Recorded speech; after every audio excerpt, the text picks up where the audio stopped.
시작하도록 하겠습니다. 150차고요. 철학은 어떻게 삶의 무기가 되는가의 발전을 맡은 최종도우선 대표입니다. 감사합니다.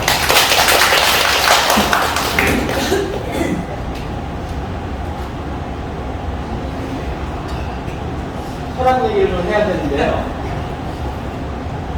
학문이 여러 가지 있고요. 분류를 하면 인문학도 있고요, 사회과학도 있고요, 그다음에 이제 과학이라고 하는 자연과학도 있는데 그런 것들을 세부 학문으로 보면 여러 가지 학문들이 있습니다.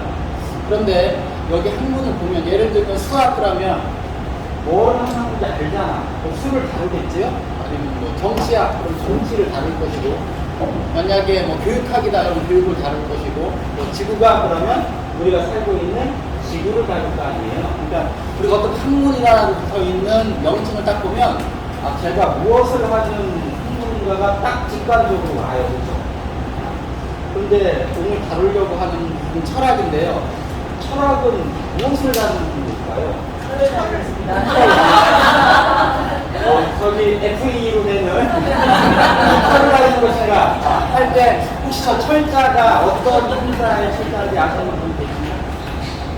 어떤 철자가 갈길 철자예요. 깨닫다라는 그런 뜻을 가지고 있는 철학인데, 그러다 보니까 이 철학이라는 학문이 딱 어떤 의미를 가지고 있는 것인가 딱 안 하잘 거예요. 그래서 일반인 분들이 들었을 때는 도대체 철학이라는 학문은 뭐 하는 학문인가, 무지개 잡힌 듯한 그런 느낌이 드는 그런 학문인데요. 그래서 먼저 오늘 이 철학은 어떻게 삶의 무기가 되는가를 다루기 전에 철학이 뭔지 알아야 무기가 될지 안 될지는 알 거 아니에요. 그래서 철학이 무엇인지 간단하게 소개를 먼저 하고 시작하도록 하겠습니다. 우리나라의 최고의 지성이라고 하는 곳이 서울대학교잖아요. 서울대학교에 철학과가 당연히 있겠죠. 그럼 서울대학교 철학과에 딱 들어가면 홈페이지에 철학이란 무엇인가 라고 이렇게 쭉 써 있어요. 장문의 글이. 그 첫 번째 문장이 뭐냐면 세계와 인간에 대한 가장 근본적인 문제들을 이성적으로 탐구하는 학문이다 라고 되어 있어요. 그럼 저것을 부분적으로 두 개를 쪼개보면 이런 거거든요. 세계와 인간에 대한 가장 근본적인 문제들을 다룬다는 거고요. 이것들을 이성적으로 탐구해가는 학문이라는 거예요. 그것을 철학자들 얘기를 드린다면 실존주의 철학의 대가 하이데거는 이렇게 얘기합니다. 철학은 스스로에게 끊임없이 나는 누구인가, 어떻게 살 것인가를 묻는 일이다. 그러니까 질문이라는 얘기죠. 기본적으로 질문하는 일이 철학의 한 주축이 되는 부분이고요. 또 하나는 20세기의 지성인이라면은 버트런트 러셀을 뽑죠. 이분이 말은 철학은 세계를 이해하는 겁니다. 우리는 모르는 것들에 대한 답을 찾는 과정이 철학이다라고 합니다. 그러니까 저 질문에 대해서 답을 찾아가는 프로세싱이 철학이라는 겁니다. 철학이라는 것은 질문이고, 그리고 그 질문들에 대해서 답을 찾아내기 위해서 찾아가는 과정이 바로 철학이라는 학문이에요. 그럼 한번 제가 여기 계신 대표님들한테 여쭤볼게요. 나는 누구인가, 어떻게 살 것인가라는 질문 한 번도 안 해보셨나요? 아마 지금도 끊임없이 하실 것 같습니다. 나 어떻게 살아가야 되지? 내 삶은 뭐지? 이런 질문들을 끊임없이 하실 거라고 생각을 하고, 그리고 그 해답을 찾기 위해서 끊임없이 고민하는 일들을 하실 거라고 생각합니다. 그 얘기는 이미 우리는 삶 속에서 충분한 철학을 하고 있다는 겁니다. 그러니까 여러분들은 철학자야, 쉽게 얘기하면.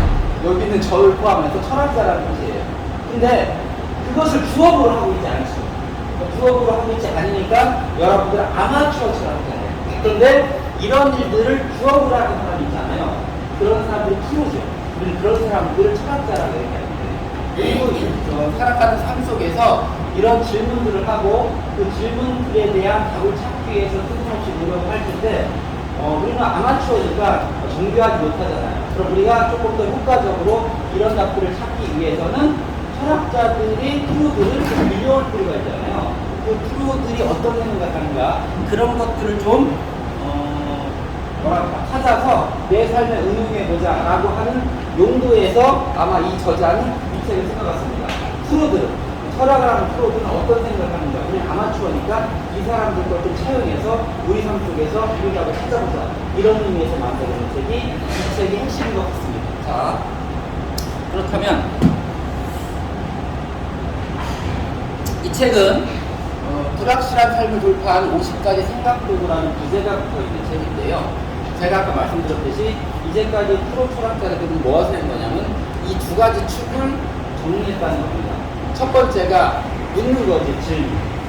과거의 철학자들, 고대 철학자들 같은 경우가 주로 이제 세상은 무엇을 이루어져 있느냐, 세계가 질문했던 거죠. 무엇에 대한 질문. 그래서 내가 원수로 돼 있다는 뭐 이런 지금 생각하면 호루만량한 얘기들을 해왔던 것인데요.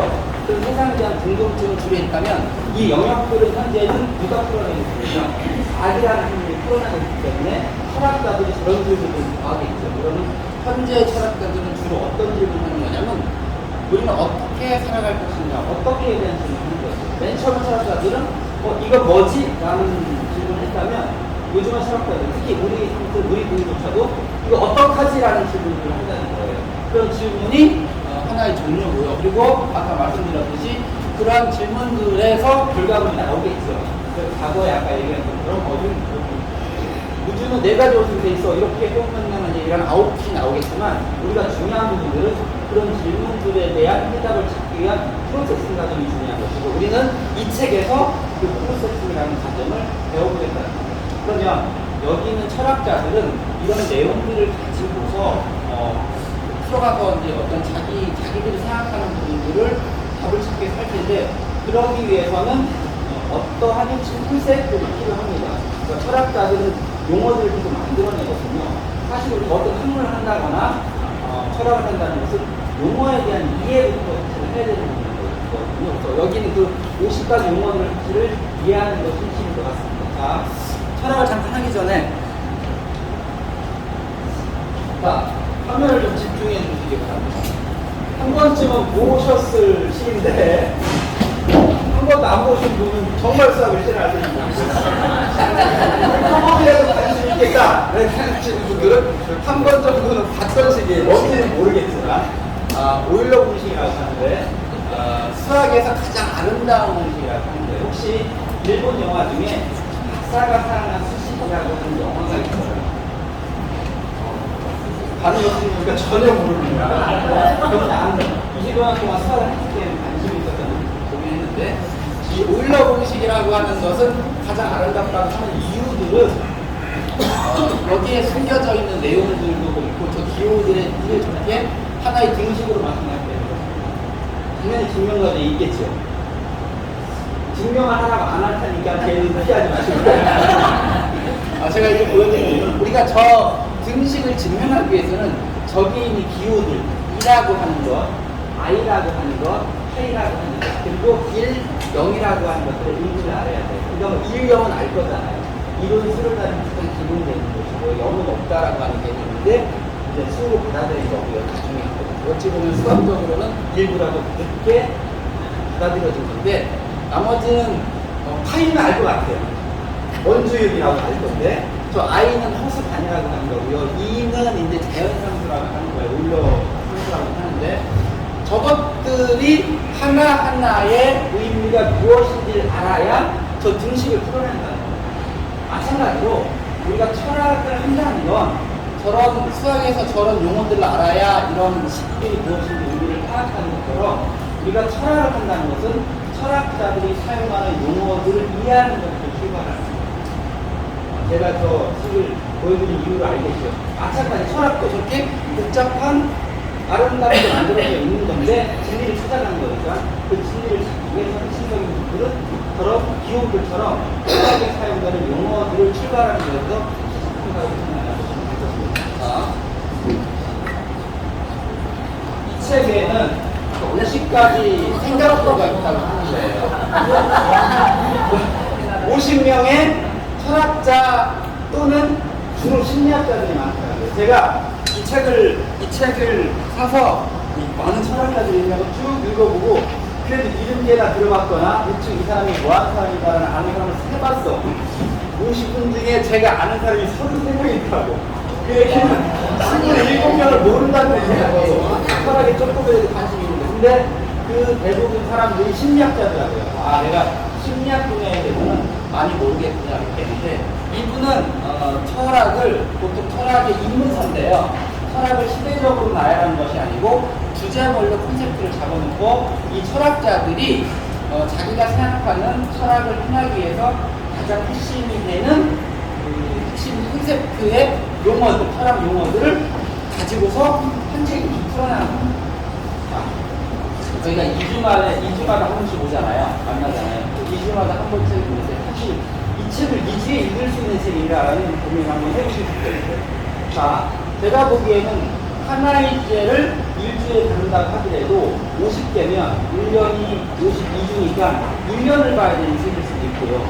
만약에 핵심 콘셉트만을 가지고서 제가 계속 떠든다고 하더라도 아침부터 저녁까지 떠들어야 될 내용도 있어요. 그러니 이 50가지 주제를 오늘 다 볼 수는 없습니다. 그래서 50개 중에서 딱 10분의 1, 5명의 철학자들에 대한 얘기를 오늘 제가 여러분들한테 들려드리려고 얘기하는 겁니다. 무작위로 들려드린 것은 아니고 나름대로 고민해봤어요. 이 50명 철학자 중에 어떤 분들을 뽑아서 여러분들에게 전달을 드려야 그래도 이 40구층 넓은 이곳에 오늘 보람이 있을까 라는 생각을 하다가 제가 작년 연말쯤에 그 남각과 자유라는 책을 했었을 때 그 장자와 니체 얘기를 하면서 실존주의 철학에 대해서 얘기했었어요. 실존이 변질에 앞선다라고 하는 실존주의 철학까지 얘기했는데 그것도 사실 해석은 다거죠. 사실 우리가 현대 여기가 이제 응용을 실생활을 사는 거잖아요. 실생활에서 무언가를 응용하려면 현대 철학을 접해야 되는 거잖아요. 그럼 실존주의 이주의 철학, 현대에서 가장 이슈가 되는 철학이 바로 후기 구조주의 철학이라고 합니다. 후기 구조주의 철학을 하려면 구조주의를 먼저 알아야 되잖아요. 거기부터 얘기를 좀 풀어보려고 합니다.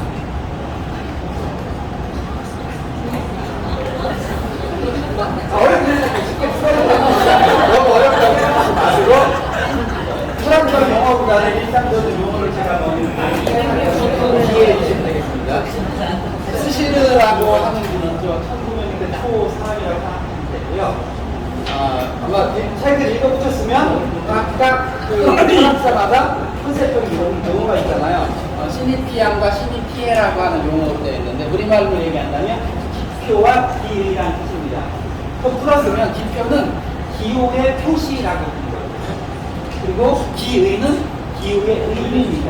쉽게 얘기하면 형식과 내용을 생각하시면 돼요. 우리가 소시르를 1900년대 출사람인데 구조주의 철학은 거의 1950년대쯤에 나오거든요. 구조주의 철학이 나온 이유를 간단하게 소개를 해드리면 제가 과거에 실존주의 철학에 대한 얘기를 했잖아요. 실존주의 철학 이런 거죠. 이 책에도 그런 용어가 나오는데 타블로사라고 하는 거죠. 석판, 아무것도 없는 빈 석판이라고 하는 인간은 세상에 번져서 존재한다. 이유가 없다. 태어난 내가 존재하는데 이유가 없다는 거죠.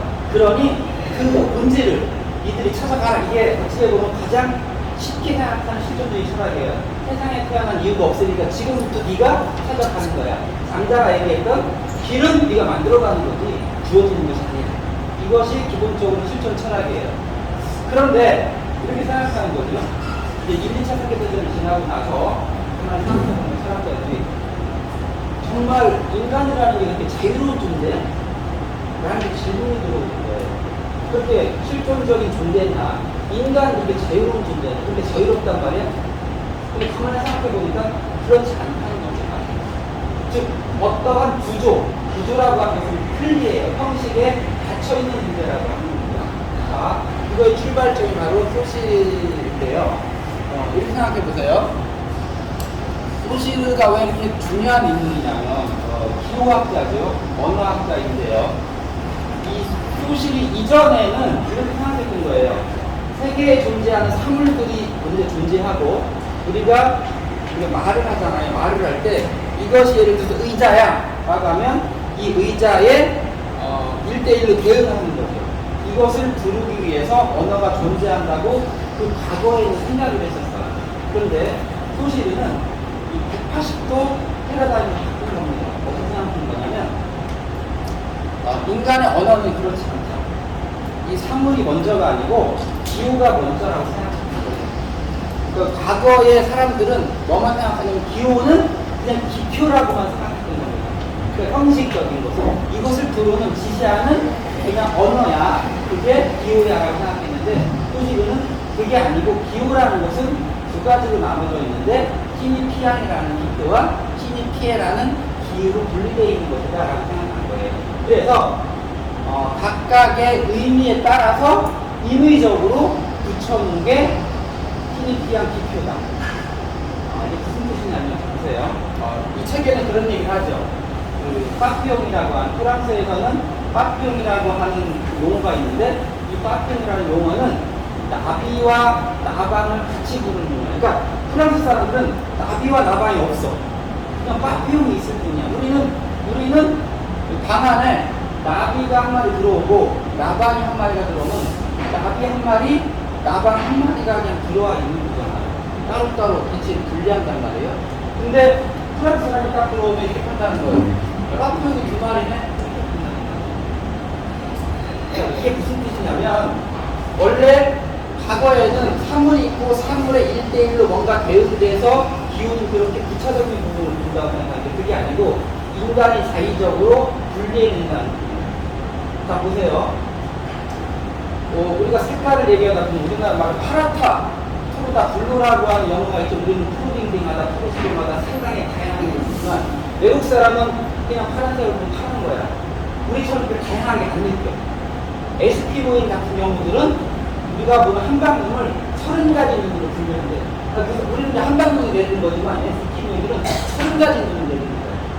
그러면 우리한테는 한 가지 눈이 에스키모인한테는 30가지 눈으로 바뀌는가요? 아니죠. 실수는 똑같은데 우리가 의식을 기준을 이렇게 잡고 기표를 만들었기 때문에 우리는 그 구조에서 사는 거예요. 자, 외국에 어렸을 때 입양 가신 분들 있잖아요. 분명히 유전자는 한국 유전자인데 그분들이 한국 오신 분 보면은 그분들이 한국 사람들 보여요. 저는 그렇게 안 보이거든요. 그분나라에 살면 그분나라 사람들이에요. 그러니까 결과적으로 이 소시가 왜 제가 구조주의의 출발점이라고 보는 거냐면 이 언어에 적용했던 이 태도를 다른 학문에 그대로 적용한 게 구조주의라고 생각해요.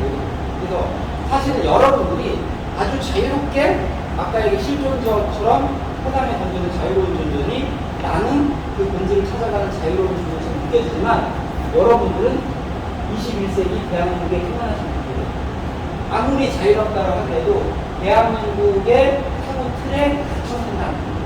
이게 구조주의 철학이에요. 자, 우리는 한국어를 배우죠. 한국어적인 생각을 하는 거예요. 제가 만약에 영국에 태어났다면 영어적인 사고방식을 지금랑 또 다른 사고를 하는 거예요. 그렇다는 얘기는 나는 상당히 나 스스로 자유로운 존재라고 얘기하지만 그 자유가 무엇인가? 생각이라고 하는 것은 언어를 통해서 생각을 하는 거잖아요. 그 언어의 구조에 갇혀있다는 거예요. 근데 구조주의라고 하는 것이 대학적으로 어떤 그런 의미에서 구조주의라고 얘기를 하는 거고요. 그런데 이제 아까 말씀드렸듯이 이 구조주의 철학이라고 하는 것은 실존주의 철학을 반성하는 차원에서 왔다는 거죠. 그렇게 인간은 자유로운 존재이냐? 실존주의 철학은 인간의 어떤 주체적인 어떤 주체성을 강조하다 보니까 강조했던 부분이 무엇이냐면 관계라고 하는 부분들을 강조하다. 그 체계, 틀 이런 거. 그래서 그런 부분들이 중요하다라는 거에서 구조주의 철학이 나온 것이고 그런데 그렇게 구조주의 철학이 나오다 보니까 구조주의 철학도 우승점들이 생기는 거죠. 그래서 현대는 1960년대 후반부터 후기 구조주의, 후기 구조주의는 구조주의 개생이라기보다는 다시 구조주의를 반성한다는 개념으로 받아들이시면 되거든요. 그래서 오늘 제가 소개해드릴 세 철학자는 후기 구조주의 철학을 다룰 때는 빠뜨리면 안 되는 가장 핵심적인 세 분의 철학자를 소개를 드리려고 합니다. 그 첫 번째, 자크 데리다입니다. 현대 철학을 조금이라도 하시는 분들은 이분을 모르고서는 얘기가 안 되는 분이 데리다라고 하는 철학자입니다. 이분의 이 책의 용어는 뭐냐면 탈구축. 탈구축이라는 것은 뭐냐면 구축을 벗어난다는 뜻이고요. 또는 재구축이라는 말을 하는데요. 그러니까 이 후기 구조주의들은 구조 자체를 무시하는 건 아니에요. 하지만 이 구조를 깨뜨려야 된다고 보는 거고요. 또는 저는 그런 말보다는 해체라는 말을 더 좋아하긴 하는데요. 무슨 뜻이냐? 자크 데리다의 탈구축은 이런 거예요. 그러니까 그럼 뭔가를 깨자는 것이냐라고 하는 것이 핵심인데 그냥 간단하게 얘기한다면 이양 대립적인 사고를 깨닫는 겁니다. 아까 이분이 쓴 것 중에 앞쪽하고 연결한다면 아까 소시르드 언어학자라고 했잖아요. 소시르를 비판합니다. 소시르가 비판받는 점은 어떤 거냐면 소시르가 그런 혁명적인 사고를 했지만 과거의 철학자들은 이 서양 철학이죠. 그리스에서 출발했던 이데아 세상인 플라톤의 이데아 세상을 계속 계승해온 철학자들은 이양 대립적인 구조를 갖고 있는 거예요. 이데아도 그런 거잖아요. 불변하는 어떤 진리가 있는 것이고 홍상들은 그거가 투영되는 형태다. 이렇게 이분법되는 것이고 밝음이 있으면 어둠이 있고 남자가 있으면 여자가 있고 불변하지 않는 진리가 있으면 변하는 것들이 있고라고 하는 이양 대립 구조를 가져오는 그런 구조의 틀에서 그 이양 대립은 반드시 좋은 것이 있고 나쁜 것이 있다라고 하는 얘기인데 그렇지 않다. 그 틀을 깨버려야 되는 좋고 나쁨이 없다. 두 개가 대립되는 구조가 아니다라고 하는 것들을 깨뜨리자고 하는 것이 데리다 얘기입니다. 기후학적인 언어적으로 본다면 서양 철학자들은 말을 상당히 중요시 여겼어요. 우리가 사용하는 글보다 이 문자보다 말을 중요시 여겼는데 왜 그러냐면 이제 예를 들어서 제가 누군가에게 사랑한다는 편지를 보내요. 편지를 받겠죠, 원래. 그럼 그분은 이게 사랑한다라고 하는 거 보면 그렇게 얘기하는 것에서 직접 가서 너 사랑해 이게 좀 더 본질적이지 않나요? 서양 사람들이 생각한 거야. 그래, 네가 와서 얘기하는 게 본질이지 편지 보내는 게 본질이야. 편지라고 하는 글자는 그것을 부차적으로 도와주는 역할만 하는 거지 문자는 종속적인 것들을 생각하는 거예요. 과거의 소식을 부차적으로. 그런데 대리가 그렇게 생각하는 것이 아니고 문자란 그런 것이 아니다라는 겁니다. 이게 뭐냐면 깊이 들어가면 대리가 용어는 차연이라는 말이 나와요. 그러니까 자꾸 철학자들은 말을 만들어냈는데 차이에 대한 것이 지연된다는 뜻이에요. 그러니까 우리가 내가 어떤 말을 하지만 그 말이 쓰여져 있는 문자도 상당히 중요한 의미를 갖는다는 겁니다. 사실 우리는 지금 법치국가에 살고 있잖아요. 여러분들이 뭐에 의해서 제약을 받고 있나요? 문자에 우리가 어떤 죄를 지면 법정에 쓰잖아요. 사람들의 말에 제약을 받나요? 판사나 변호사는 다 뭐 할 거예요? 법정을 들고 하잖아요. 그 문자 때문에 우리는 구속을 받는 거거든요. 이렇게 중요한 문자가 과연 의미가 없는 종속적인 것인가요? 그렇지 않다는 겁니다. 그리고 그런 문자들은 시간의 흐름에 따라서 의미들이 변해간다는 거예요. 아까 언어 얘기를 계속했으니까 이런 얘기를 해볼게요. 아까 소실적인 문자 부분을 본다면 제가 제 와이프랑 얘기하다가 제가 어떤 분을 아주머니라고 칭했어요. 아주머니. 근데 저한테 아주머니는 어떤 거냐면 제가 어렸을 때 머리 뽀글뽀글 파마하시고 나이 한 40, 50대 되시는 분을 제 머릿속에 형태에는 약 아주머니야. 그런데 그런 분이 있어서 저 아주머니라고 얘기를 했단 말이에요. 그랬더니 제 와이프가 그렇게 부르지 말아요. 아니 그럼 아주머니를 아주머니라고 하시더라고요. 뭐라고 그러냐. 그랬더니 아주머니라고 부르는 것이 실례예요. 왜 아주머니라고? 저 진짜 몰라서 물어봤거든요. 자세히 왜 그러냐 했더니 여기 아주머니들이 많잖아요. 아주머니 실례되는 건 맞나요? 그렇게 느낀대요. 아주머니랑 아주머니랑 싫어한대요. 그것을 제가 생각하는 그 기표는 똑같아요. 그 아주머니들 기표랑 아주머니는 똑같은데 기위가 달라지는 거예요. 제가 생각하는 기위와 상대방이 생각하는 기위가 다른 거예요. 그래서 사실은 우리가 말을 통해서 얘기할 때 오해의 소지가 상당히 많은 거야. 나는 이런 기표를 사용해서 이런 기회를 전달하는데 상대방은 다른 기표를 받아들이면 이게 기분이 나쁘고. 그러니까 저는 그래서 용어를 또 하나 뭐 하냐면 제 와이프가 얘기한 그 아주머니는 나한테는 아줌마야 아줌마.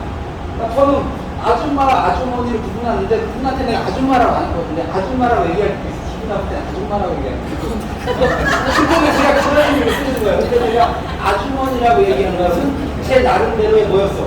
호칭을 쓸 뿐인데 그런 거라고. 그래서 이 언어라는 것은 이렇게 변화간다는 것들 그런 것들에서 기본적인 너무 틀에 놓고 생각하지 말자. 쉽게 얘기하면 여러분은 그런 정도로 탈북치고 생각하시면 될 거라는 생각이 듭니다. 자, 또 한 분의 철학자를 한번 보여드리겠습니다. 제가 좋아하는 철학자 중에 하나입니다. 세계대라는 것 같은데요. 우리가 좀 이따 보여드릴 또 한 분 중에 미셸 푸코가 있습니다.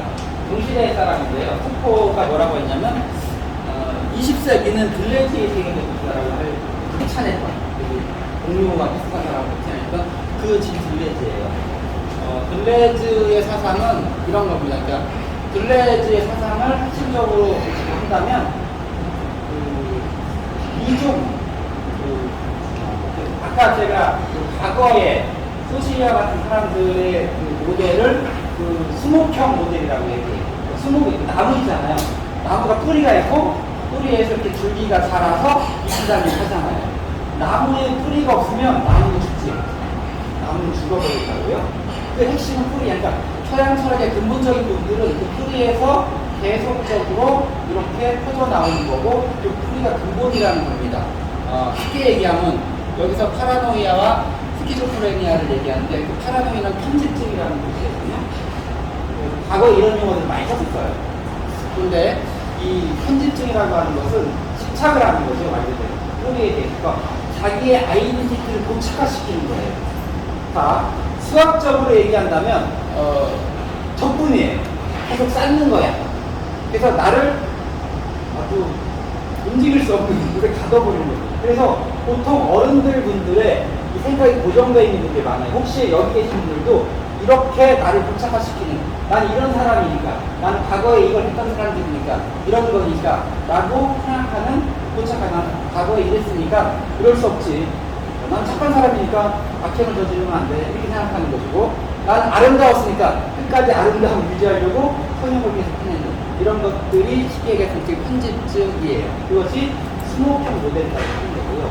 그런데 질 들레즈는 차이와 반복이라는 거에서 반복된 어떤 것들에서 차이가 일어나서 새로운 모델이 생성되는 철학자라고 생각하는 그런 내용들을 하는데 리존 모델이라는 것을 얘기를 해요. 뭐냐면 그게 아니고 리존이라고 하는 것은 우리말로 근경이에요. 근경 뿌리인데 그 뿌리줄기라고 해서 땅속줄기 있잖아요. 뭐를 상상하시고 이해하실 거냐면 잔디. 그러니까 나무가 있고 잔디가 있다면 나무는 뿌리에서 계속 자라죠. 만약에 나무의 뿌리를 잘라버리면 이 나무는 죽습니다. 근데 잔디는 나오잖아, 잔디가. 그리고 계속적으로 뭐가 돼 있어요? 뿌리가 뻗어나가잖아요. 뿌리가 뻗어서 또 나오잖아요. 계속. 그래서 여기를 잘라도 계속 살아나가요. 나무는 중심이라는 핵심이 있고 거기서 방사형으로 파사형으로 나가는 것으로 계속 접근해 나가는 개념이라면 잔디는 그렇잖아요. 하나가 죽어도 계속 있죠. 또는 계속 그 연결의 관계를 가지고 있는 연결해 가면서 새롭게 변화해 가는 거고요. 그리고 즉 우리가 가지고 실질적인 존재는 우리는 고착화되어 있는 것이 아니고 그것이 변화해 간다.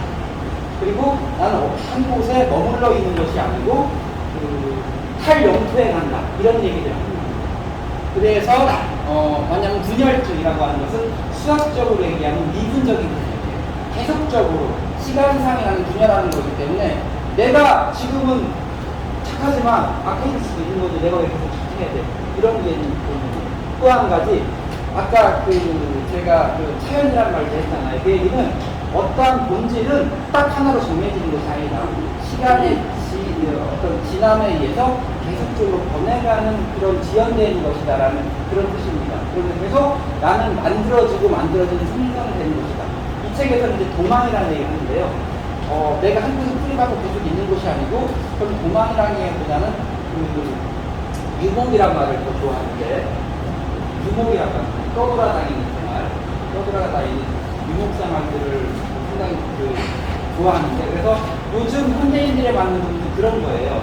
과거에는 우리가 어떠한 동호회 같은 것을 보여주더라도 내가 이거 탁구 동호회 회원이야. 그럼 처음부터 선택하기 탁구에 그럼 부착화되어 있는 탁구가 유리했지만 요즘 젊은이들 그렇지 않고 내가 좋아한다 그러면 몸을 그렇게 만들고 흩어지고 다른 데 가서 다시 모임을 만들고 흩어지고 나는 저 모임에는 그런 모임 목적으로 가는 것이고 저 모임에는 또 그런 목적으로 가는 것이고 그래서 여기에 내가 가지고 있는 아이덴티티가 다른 사람들은 모를 수도 있어요. 예를 들어서 이 사람은 정말 술자리 친구들을 만나면 정말 술을 많고 책을 좋아하는 고주망태가 되는 사람인데 다른 분 같은 술 한 잔도 안 할 수 있다는 거예요. 그럼 그 사람들은 저 사람은 술을 못하는 사람이구나 이게 판단하는 내 존재 안에는 다양성이 존재하는 것이 하나로 집합되어 있지 않다라고 하는 거, 그러한 그 분열적인 존재다라고 생각하는 것이 진리주의에 대해 생각이라고 해요.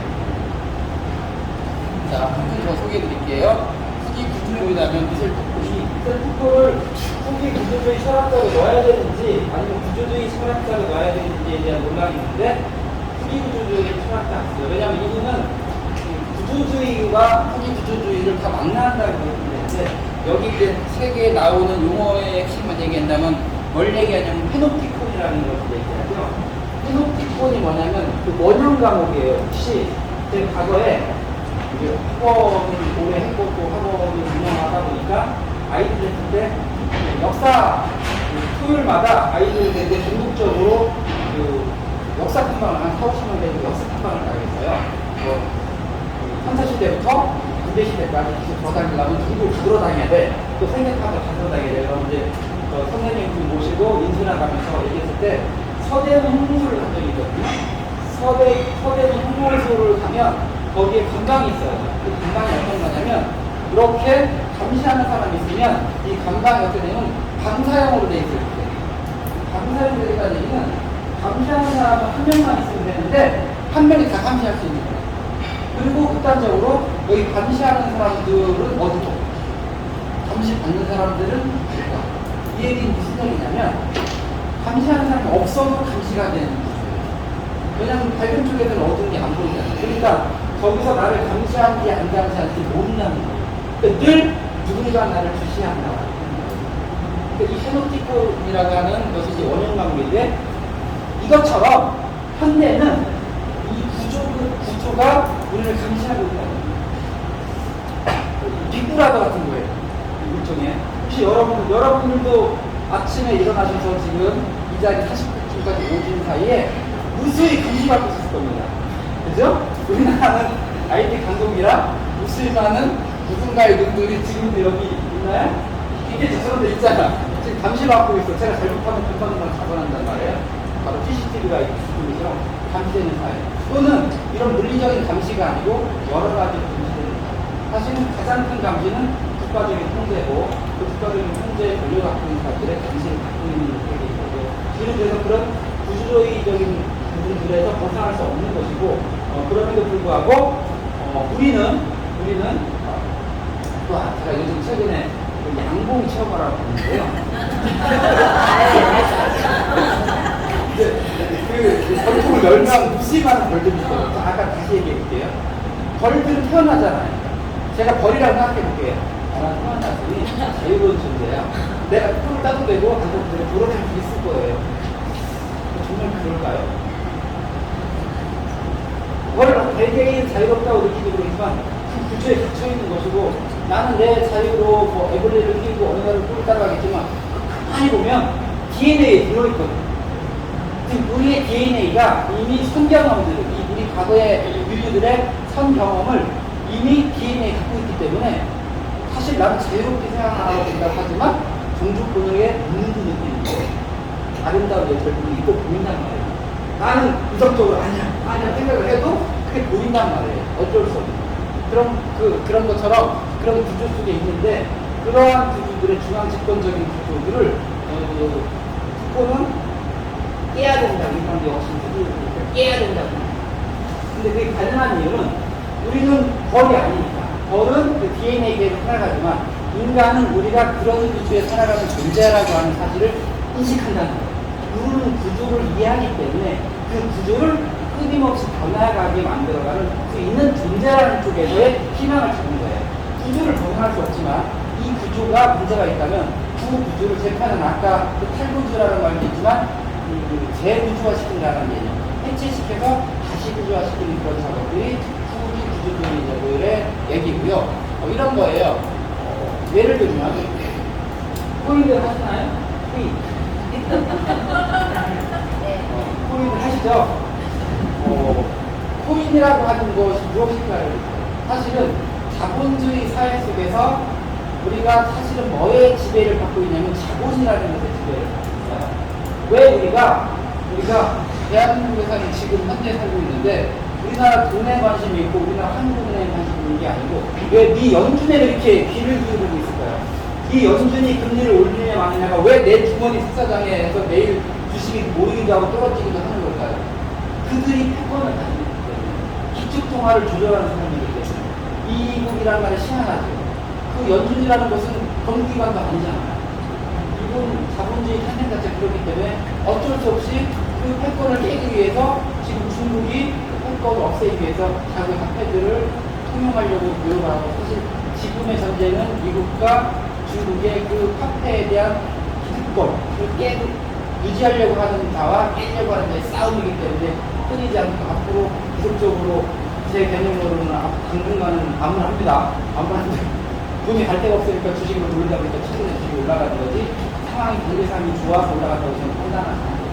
그런데 지금 그럼에도 불구하고 중국은 전자화폐를 만들잖아요. 근데 그 전자화폐도 누가 만들어요? 국가가 만들죠. 국가가 만들어서 그것을 인정해주는, 즉 주권을 갖고 있는 국가 권력이 화폐를 지고 있기 때문에 거기에 펜트코드를 본다면 감시자가 되는 거예요. 그런데 코인이라고 하는 것들은 그렇지 않잖아요. 코인이 중요한 것이 아니고 코인 네, 일단 드시면서 자, 빵 드리고 다른 동안 잠깐 이제 하세요. 이제 있어요. 아, 예. 계속 진행할게요. 네. 그 코인이라고 하는 것들, 코인을 이루고 있는 그 기술, 그 기술에 주목을 하는 거죠. 코인은 기술. 그 기술들은 뭔가요? 컴퓨터 기술이라는 그것들은 중화되어 있지 않다는 거죠. 탈중화. 우리가 화폐가 통용되는 이유는 이런 거잖아요, 간단하게. 왜 우리는 한국은행에서 발행하는 그 화폐를 그냥 종인데 주면 좋아라고 줬나요? 내가 이 5만원짜리를 은행에 갖다 주면 인정을 해줍니까? 왜? 국가가 분석하는다. 근데 국가가 보도를 하면 이건 시주 초에 불과한 거예요. 아무 의미가 없는 그런 종이주가예요. 근데 그냥 종인데 신용이 있기 때문에 그것을 중요하게 여고 잊어먹는 건 안타깝게 느끼는 거잖아요. 그 신용이라는 것은 믿음이거든요. 국가가 믿음의 주체가 되는 것이고 그 믿음의 주체가 되는 국가가 바로 뭐예요? 중앙 집권을 하고 있는 거예요. 그런데 이 코인은 그런 체계가 아니잖아요. 코인은 탈중앙화 되어 있는 거예요. 신용이란 네트워크 상에 있는 사람들이 만들어가는 것이다. 그래서 중심이 없어요. 예를 들면 온라인상에 접근되어 있을 때 기록이 남죠. 거기에 기록이 남는데 온라인상에 있을 때 전체가 오프가 안 된다는 거예요. 오프가 30% 되더라도 70% 상태에서는 그 기록이 남아. 그래서 내가 이 화폐를 딴 쪽으로 보내면 딴 쪽으로 보낸다는 사실을 컴퓨터를 끄고 있는 사람 모르지만 끼고 있는 사람들 그 컴퓨터에는 그 자료가 다 남는 거예요. 그러니까 이 돈이 저기 갔다가 저기 가는구나 라고 하니까 누군가 중앙에서 믿음을 주지 않아도 다 믿을 수 있는 그런 중앙. 그래서 이 후쿠가 주장하는 부분들은 뭐냐면 그렇게 중앙에 대해서 탈중앙화를 해야 된다라고 하는 그런 개념으로서 구기구조이라는 그 뭔가를 깨자는 거죠. 구조의 틀을 깨서 새롭게 뭔가를 만들어가자라고 하는 거라 그것들이 현대 사회에서는 많이 우리 뭐 MZ세대 그리고 우리 지금 현재의 알파 세대들한테는 아마 이런 것들이 좀 먹힐 것 같다는 생각이 드는 거고 그런 부분들이 이제 우리가 만약에 실생활에 적용을 한다면 후기 구조주의 철학에 대한 팁들은 제가 얘기했던 지금 세 분의 책들의 한 편 정도를 읽어보는 것이 도움이 되지 않을까 이런 생각을 해서 후기 구조의 세 분에 대한 얘기를 했고요. 이 한번을 보여드린 이유는 후기 구조주의 철학자는 아닙니다. 그런데 얘기를 좀 드려야 될 것 같아서 또 바꿨습니다.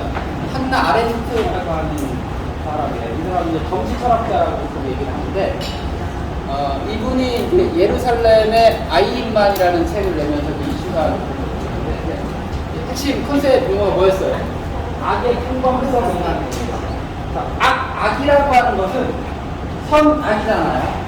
선악이라는 것은 상당히 이분법적으로 대척점에 있는 지점이에요. 그래서 우리가 극단에 있는 두 가지잖아요. 선악. 그런데 평범하다는 건 극단에 있는 게 아니고 어디 가운데 있는 거잖아요. 우리가 이제까지 악이라는 것은 극단에 치우쳐 있는 사람들만 행하는 일이라고 생각했지만 악은 그렇지 않다. 상당히 평범하다는 겁니다. 아이인만은 2차 세계대전 때 나치 히틀러 있잖아요. 히틀러가 머리라면 어찌 보면 그 나치즘이라는 하나의 구조체계잖아요. 그 구조체계에 의한 그 머리라면 이 사람은 통달했던 거예요. 600만의 그 유대인들을 학살한 중심에는 이 사람이 있었던 거죠. 그래서 사람들은 저 사람이 체포되기 전에 저 사람은 괴물일 것이다. 독일처럼 웅장하고 상당히 거대한 몸집을 가지고 있고 뭔가 딱 봐도 눈에도 매섭고 막 이럴 사람이라고 생각했는데 망명했다가 잡혀서 이스라엘 재판소에서 재판을 받게 되는데 그때 한나 아레트 같은 것도 보게 되는데 너무 궁금한 거예요. 여기 있는 느낌들보다 더 선량하게 보이는 거예요. 그런데 600만의 유대인을 학살하는 일에 앞장서서 했다고 라고 재판을 받는데 이 아인만은 자기는 잘못한 게 없다는 거죠.